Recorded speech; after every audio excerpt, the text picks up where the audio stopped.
for that. Mike, thank you. Energy provisions in the Inflation Reduction Act could cost hundreds of billions of dollars more than originally estimated. Edward Lawrence of the White House. Edward, all right, can you give me the numbers, these astronomical numbers, please?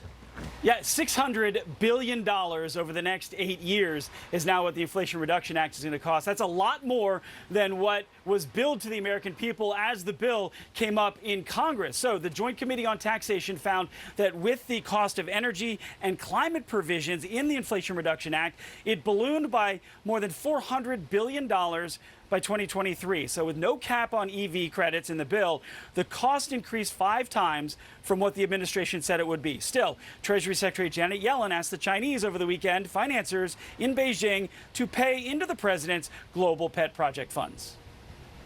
Climate finance should be targeted efficiently and effectively.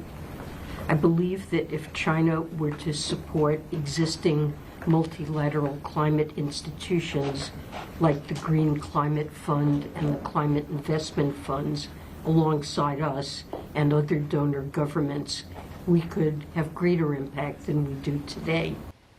A lot of climate money sloshing around. In fact, Cox Automotive study finding that EV cars are piling up. Now, the rule generally is 60-day supply of cars on lots. At the end of the second quarter, the average on lots, 51 days of cars, but a 92-day supply of EVs. Now, dealers are hearing they're just too expensive and they don't have all the space that people need. I go back to let the market decide this. Americans are great about innovating. That's why we lead the world in innovation. Leave us alone, Mr. Biden, and America will come up with the right way at the right time. And the former energy secretary believes that capitalism will find that way and make the transition when the market is ready. He believes it's not ready right now. Back to you. Edward, got it. Thanks very much indeed. Where do you think are the highest gas prices in the country? Don't know offhand? Well, I'll tell you. Washington State. Drivers there are paying an average of $4.95 for a simple gallon of regular gasoline. Ben Lieberman with me. He's a senior fellow at the Competitive Enterprise Institute. That's a think tank that pushes for less regulation. All good stuff, in my opinion. Ben, why are gas prices the highest in Washington State? Well, the cheapest state for gasoline right now is Mississippi at $3 a gallon. Now, the price of oil is the single biggest factor that affects gas prices, but the price of oil is the same everywhere. So what explains the $2 difference, or almost $2 difference? Well, that's a clear sign of bad state-level policies affecting gasoline, and in the case of Washington State, this is costly climate change policies. So it's regulation, in other words. It's rules and regulations that's pushing it up in Washington State. Yes, the second highest state is California. Yeah. So you have California and Washington, and yes, which are the two states that have so-called cap-and-trade programs for gasoline. Now, the next one for you is parts of New York State. They're underwater. They're under an emergency, I should say. Major floods this weekend. The governor of New York blames climate change. Here's the tweet from Kathy Hochul. Quote, "Make no mistake, this is our new normal. We are the first generation to feel the impacts of climate change and the last generation with a shot to do anything about it." Is she right, Ben?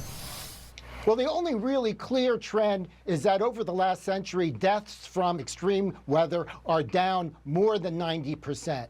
The only thing that's happening is that extreme weather is now blamed on climate change. The real risk here is that if we spend trillions of dollars fighting climate change rather than other things, we'll be less resilient, less able to deal with whatever the future holds for us. So this extreme weather that we have been seeing, do you blame climate change? Is it the result of climate change? No, it's not the result of climate change, at the very most at the margins, but even that's questionable. Really? Because that's not conventional wisdom at all, is it? And the media is full of reports of wildfires and extreme temperatures. It happens all the time, all over the world. Nothing to do with climate change? What's really happening is more reporting of these extreme weather events and the blaming of them on climate change. But for a lot of these trends, floods, droughts, etc., we've seen worse in the past. Ben Lieberman, you better come back on this program to straighten us all out in the future. We appreciate that. Ben, thank you very much, sir. I hope to see you again Well, soon. I'll try. We'll get you. All right. AMC, movie people.